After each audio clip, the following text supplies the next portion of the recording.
২৭ রজবের কোনো বিশেষ আমল আছে কিনা, থাকলে জানতে চাই। ২৭ রজবকে মেরাজের দিবস হিসাবে আমাদের সমাজে অনেকে জানেন, অথচ এই রাতে অর্থাৎ রজব মাসের ২৭তম রাত, এই রাতেই মেরাজ হয়েছে নবী সাল্লাল্লাহু আলাইহি ওয়াসাল্লাম, এরকম কোনো কিছু সুস্পষ্টভাবে পরিষ্কারভাবে প্রমাণ হয় না। বরং নবী করিম সাল্লাল্লাহু আলাইহি ওয়াসাল্লামের মেরাজ কোন বছর হয়েছে সেটা নিয়েও মত পার্থক্য আছে, এবং সেটাও কোনো স্বতঃসিদ্ধ সিদ্ধান্ত সে বিষয়ে নেই। কারণ আজ থেকে ১৫০০ বছর আগে মানুষের কাছে আসলে কোনো ঘটনার দিনক্ষণ ধরে রাখা বা দিবস কেন্দ্রিকতা এটা এতটা ছিল না, এখন যতটা আছে।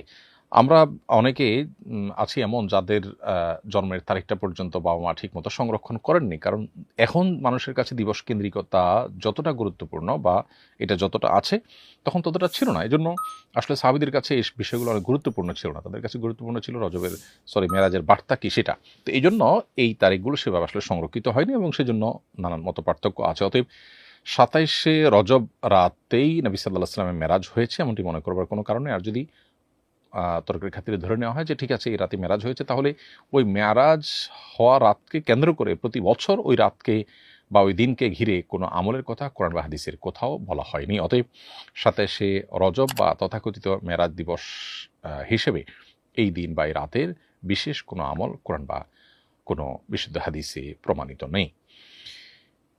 এরপরে প্রশ্ন হলো, চুল সামনের দিকে বড় রেখে পেছনের দিকে ছোট রাখা জায়েজ আছে কিনা? উত্তর হলো,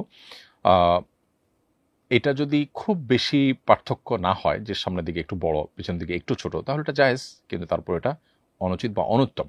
নবী করিম সাল্লাল্লাহু আলাইহি ওয়াসাল্লাম চুল রাখলে আমাদেরকে একভাবে রাখার ব্যাপারে উৎসাহিত করেছেন।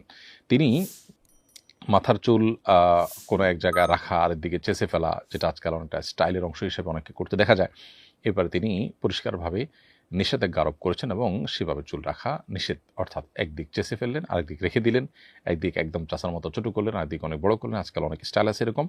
এটা পরিষ্কারভাবে হাদিসে এটাকে কাজা বলা হয়েছে। কাজা বা এই জাতীয় চুল রাখতে আমাদেরকে নিষেধ করেছেন নবী সাল্লাল্লাহু আলাইহি ওয়াসাল্লাম।